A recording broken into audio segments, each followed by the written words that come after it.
Hello, my name is Brandon Nelson. And I am Ashley Kilpatrick. And we are both fourth-year Doctor of Pharmacy candidates here on our academia rotation with Dr. Margaret LaRose. Today we'll be talking about anticoagulation and the management of VTE.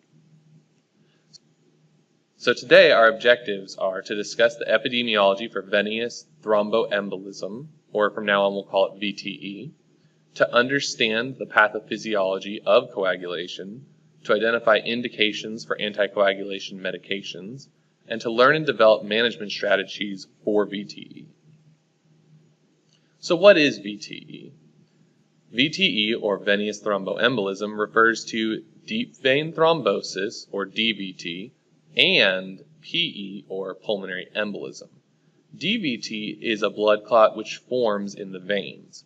Generally it can occur anywhere in the body, but it does generally occur in the legs.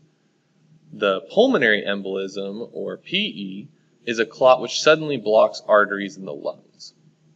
So there are two types of clots, arterial and venous. Arterial clots are formed in the arteries and their symptoms are generally immediate, whereas venous clots are formed in the veins and the symptoms generally appear slowly. These clots can form by blood vessel injury, blood stasis, and prothrombotic conditions. The process involves activation of platelets and the clotting cascade. All clotting factors have an inactive and active form, which we'll talk about a little bit later. Once activated, the clotting factor will serve to activate the next clotting factor in the sequence until fibrin is formed. So the epidemiology of VTE, the estimated annual incidence rates of VTE among people of European ancestry ranges from 104 to 183 per 100,000 people. The incidence of VTE might be higher in African American populations and lower in Asian American, and Native American populations.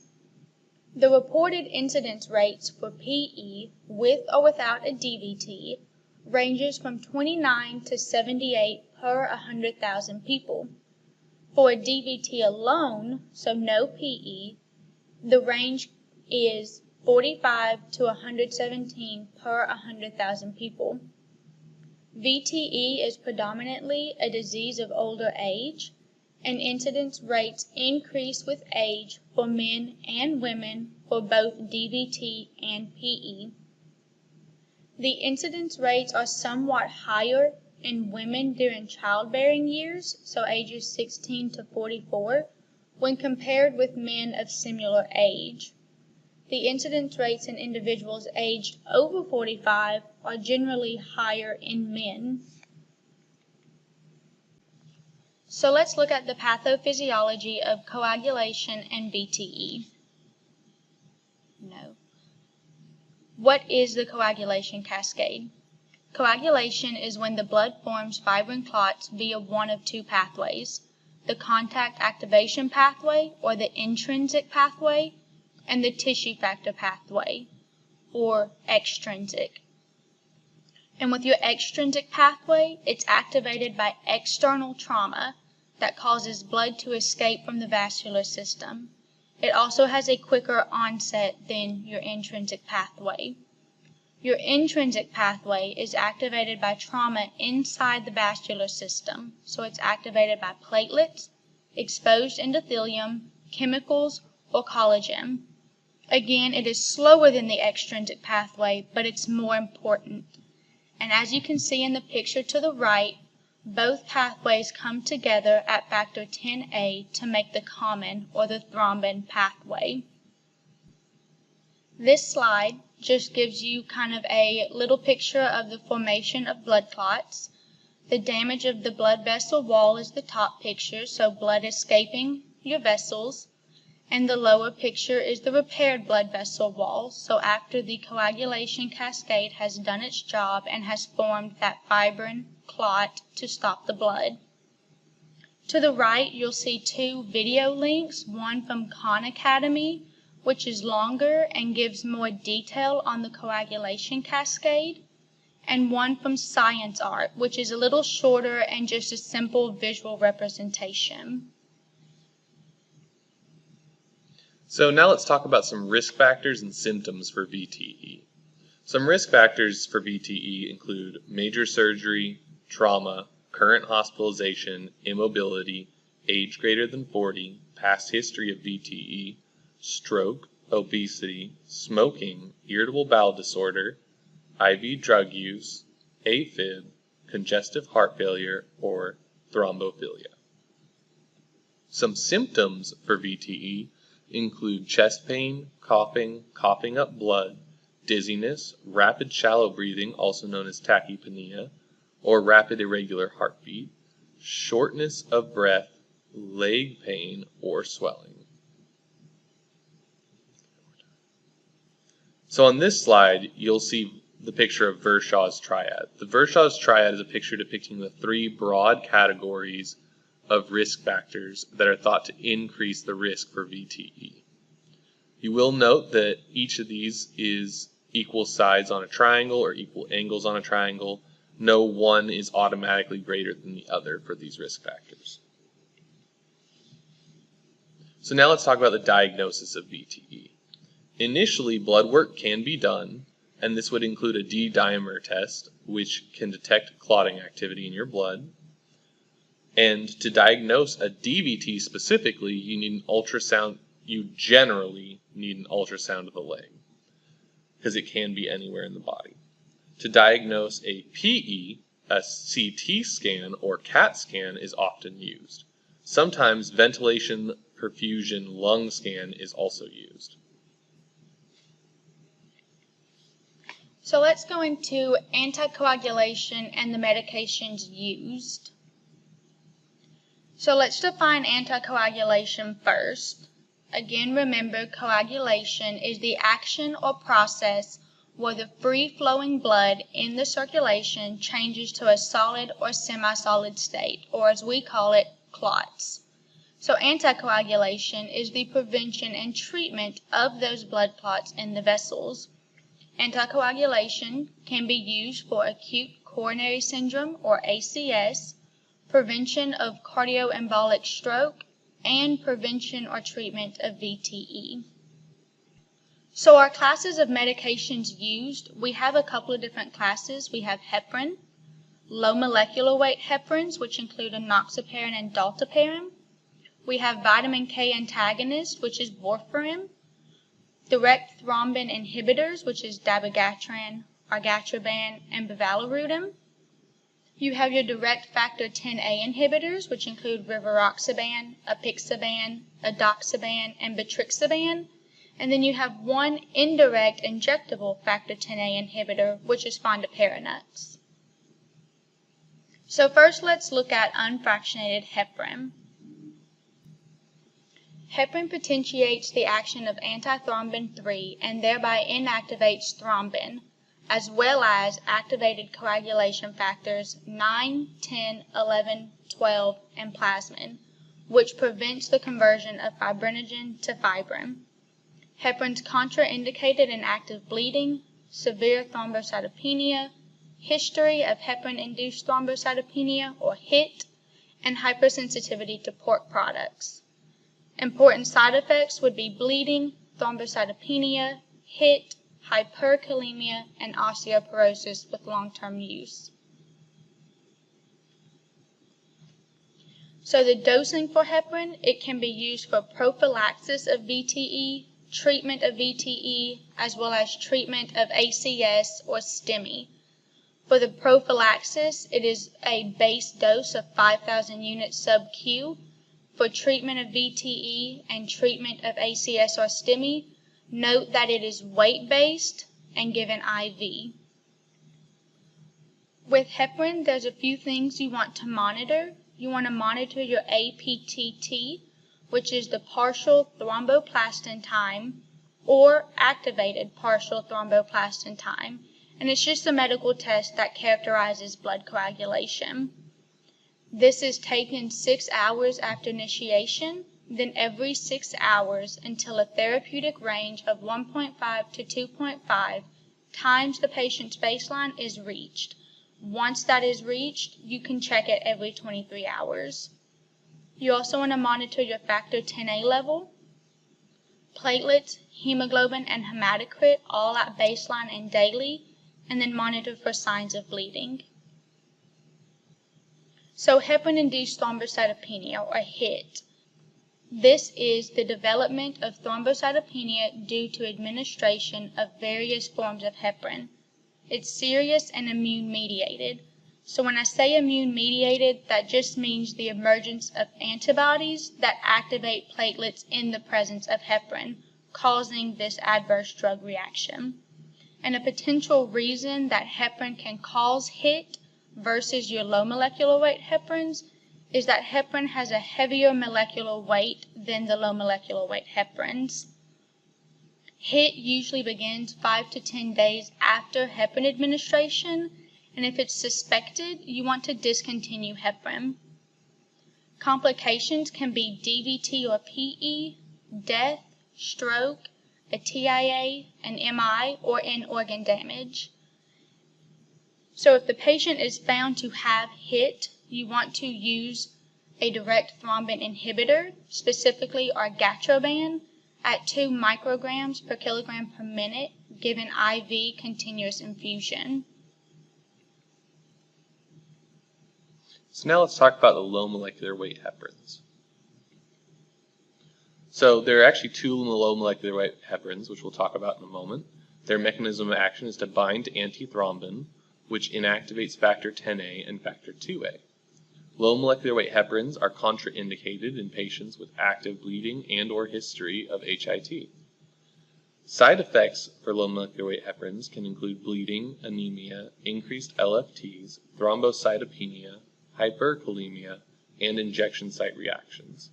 Monitoring for low molecular weight heparins should include platelets, hemoglobin, hematocrit, serum creatinine, and anti-10A in pregnancy.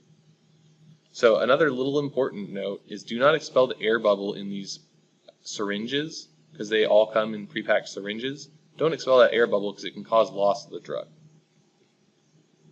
So our first drug we're going to talk about for the low molecular weight heparins is enoxaparin or Lovenox.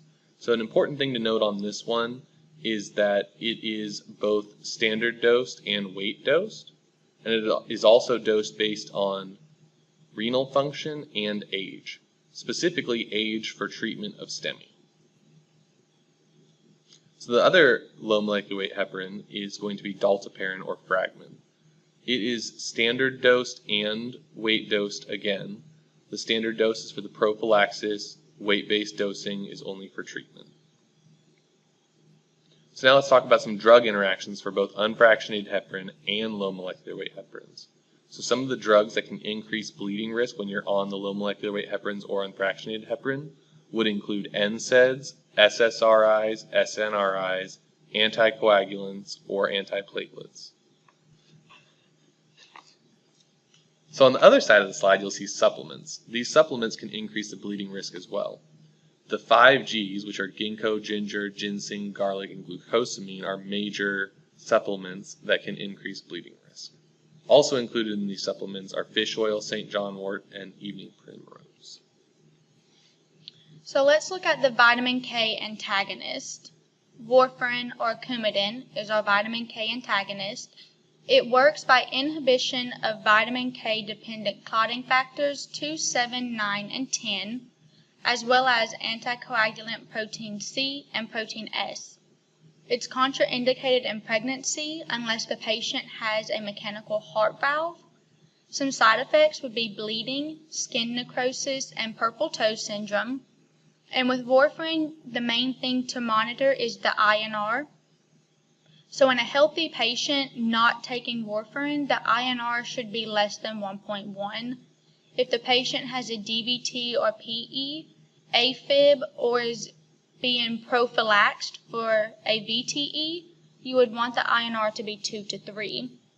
If the patient has a mechanical mitral valve or a double mechanical valve, you would want the INR to be a little higher as to penetrate that valve, so the INR should be 2.5 to 3.5.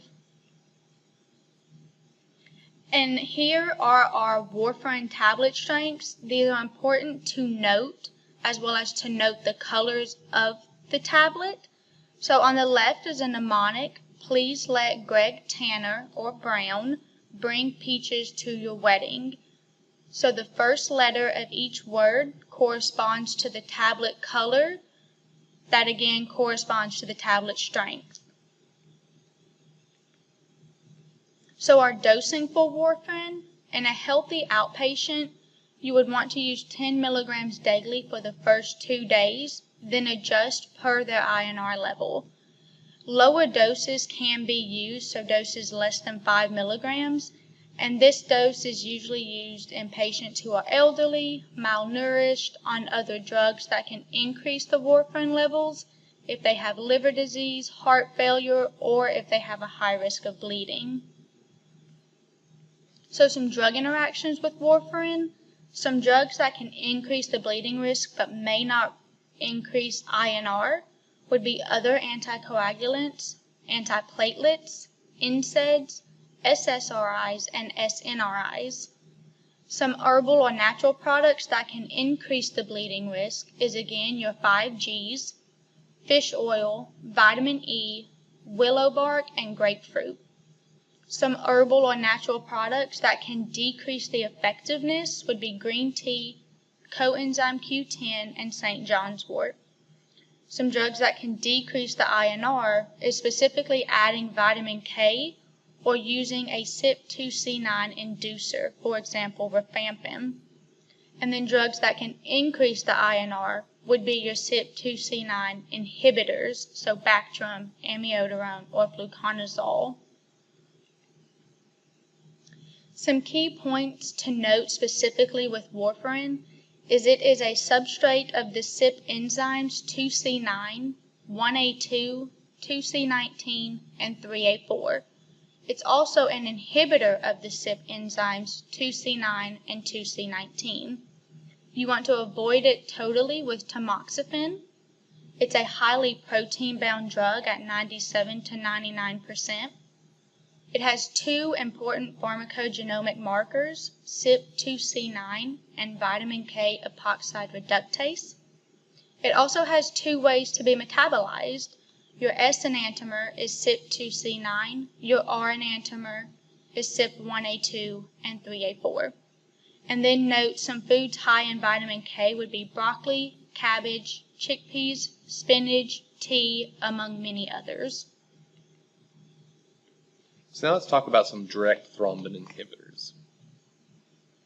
Direct thrombin inhibitors include dabigatran, argatroban, or bivalirudin. So the mechanism of action for these direct thrombin inhibitors is the direct inhibition of factor 2A.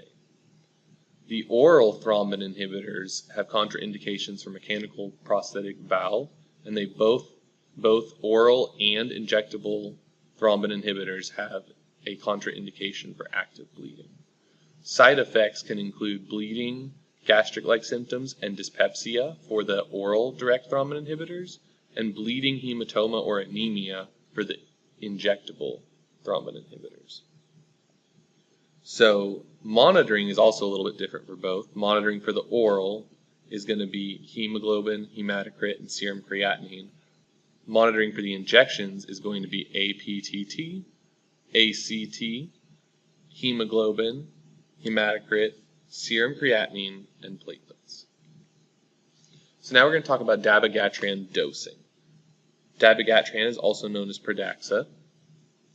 You'll note that this medication is primarily oral and that you need to monitor renal function when giving this medication. It is all standard dosed.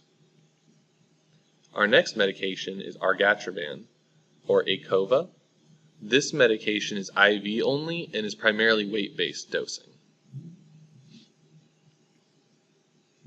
So the direct factor 10A inhibitors, these are going to include apixaban, rivaroxaban, edoxaban, and betrixaban.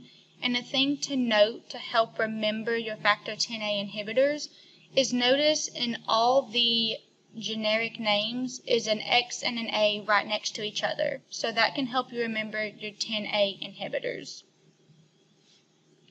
So the way these drugs work is they inhibit platelet activation and fibrin clot formation by inhibition of free and bound factor 10A in the prothrombinase complex.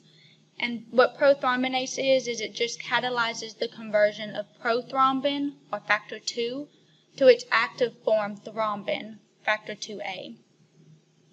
These drugs are contraindicated in active bleeding, and they can cause side effects of bleeding, anemia, and specifically with edoxaban, rash, and increased LFTs. You want to monitor your hemoglobin, hematocrit, serum creatinine, and LFTs. With these drugs, there's no efficacy monitoring required. And it's important to note that these are not recommended with prosthetic heart valves. So first, let's look at the dosing of apixaban. It can be used in non-valvular AFib, treatment of DVT or PE, prophylaxis of DVT, and risk reduction of DVT and PE. And on all the dosages, they are all dosed twice daily. And on the non-valvular AFib, you may need to monitor the age and lower that dose. With rivaroxaban, again, same usages. And on this drug, again, be sure to monitor renal impairment, as you may need to decrease the dose. With edoxaban, it has two uses, non-valvular AFib and treatment of DVT or PE. So note it is not used in prophylaxis. With this, be sure to monitor renal impairment, as again, you may need to avoid or decrease that dose. And then batrixaban is only used in prophylaxis of DVT, and its dose is 160 milligrams times 1, and then 80 milligrams PO daily with food, and it's recommended to keep that duration 35 to 42 days. So next we're going to talk about the indirect factor 10A inhibitor, which is only fondaparinux. Fondaparinux is the injectable indirect factor 10A inhibitor. Its mechanism of action is causing antithrombin 3 mediated selective inhibition of factor 10A, which in turn interrupts the blood coagulation cascade and inhibits thrombin formation. Contraindications for this medication include severe renal impairment, active major bleeding, and bacterial endocarditis. Side effects for this medication include bleeding, anemia, thrombocytopenia, hypokalemia, and hypotension. Monitoring for this medication is specifically anti-10A levels 3 hours post-dose, platelets, hemoglobin, hematocrit, and serum creatinine. Another important note, along with your low molecular weight heparins, is that fondaparinux, you should not expel the air bubble in the pre-filled syringes because it can cause a loss of the medication. So the dosing for fondaparinux, as you can tell, is standardized dosing based on weight. So you still need to know your patient's weight to assign the standardized dosing. It can be used for prophylaxis and treatment, and you also must monitor for renal. So some drug interactions for the factor 10A drugs, including fondaparinux as an indirect, are other anticoagulants, antiplatelets, NSAIDs, SSRIs, and SNRIs, herbal medications that can increase bleeding risk, as we listed earlier, 3A4 and PGP inducers and inhibitors. So some antidotes and reversal agents for these medications. If you're using heparin or low molecular weight heparins, your reversal agent would be protamine sulfate. So for heparin specifically, 1 milligram of protamine will reverse approximately 100 units of heparin, and you don't want to exceed 50 milligrams of protamine. If you're reversing low molecular weight heparins, you would use 1 milligram of protamine per 1 milligram of enoxaparin. And if the enoxaparin was given more than 8 hours ago, you would want to use 0.5 milligrams of protamine per that 1 milligram of enoxaparin. And then with dalteparin, you want to use 1 milligram of protamine per each 100 anti-10A units of dalteparin. For dabigatran, you would use Praxbind at 5 grams IV, given in 2 separate doses, so 2.5 gram doses, no more than 15 minutes apart. For apixaban and rivaroxaban, you would want to use Andexxa, And with this, it is a bolus followed by infusion and is dosed specifically to the 10A inhibitor and the dose that was used. So for warfarin, you would use vitamin K at 1 to 10 milligrams PO or IV, or you could use 4-factor prothrombin complex concentrate or Kcentra. And with this, it's an IV dose based on the INR and the body weight. So to your right, you can just kind of see that based on the INR, the action you would need to take on how to properly reverse warfarin. So now we'll talk about how you pick when and which VTE therapies to use. So to choose your VTE therapy, specifically patients with VTE and no cancer, for the first 3 months, anticoagulation therapy should be dabigatran, rivaroxaban, apixaban, or edoxaban. In patients with cancer, low molecular weight heparin is preferred. And then for patients with VTE who receive extended therapy, it's highly recommended that you do not change their choice of anticoagulant after the first 3 months. So here you'll see a chart of preferred anticoagulants and then the factors in which would cause you to use these preferred anticoagulants. And this is pulled straight from the guidelines. And on this slide, you'll see a continuation of the same chart. This is obviously pretty helpful information and it'd be good to know. So some really specific points out of this chart to know is that in patients with cancer, the first line, as we said earlier, is low molecular weight heparin. So an example of this is going to be the enoxaparin or Lovenox at 30 milligrams sub-Q every 12 hours or 40 milligrams sub-Q daily. If the creatinine clearance is less than 30, then it should be 30 milligrams subcutaneous every day. In orthopedic patients, the first-line anticoagulant is going to be rivaroxaban or Xarelto, and this is going to be taken 10 milligrams by mouth every day for 12 days after the knee surgery or 35 days after a hip surgery. Give the first doses 6 to 10 hours after the surgery. And if creatinine clearance is less than 30, you need to go ahead and avoid using this medication. In medically ill patients, the first-line anticoagulant is Betrixaban or Bevexa. This is going to be dosed at 160 milligrams as a single dose on the first day, followed by 80 milligrams once daily for 35 to 42 days.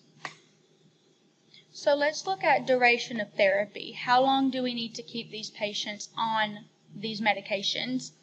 We have two options, a 3-month duration or extended therapy duration, so the patient's on it forever.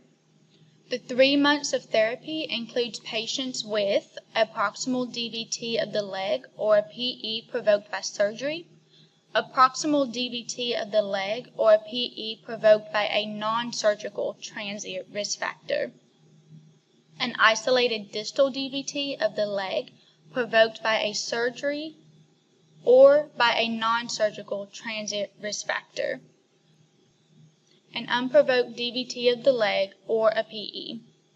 Extended therapy includes patients with a first VTE that is an unprovoked proximal DVT of the leg or PE and who have a low or moderate bleeding risk, a second unprovoked VTE and patients who have a low bleeding risk, or a DVT of the leg or PE and active cancer and who don't have a high bleeding risk.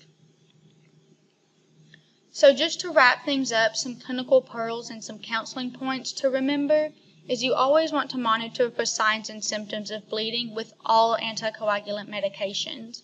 So these could include red or black stools, coughing or vomiting up blood, unusual bruising, frequent nosebleeds, or bleeding gums. And some counseling points would be to inject enoxaparin at least 2 inches from the belly button. Take dabigatran with a full glass of water and swallow the capsule whole. Do not try to chew it.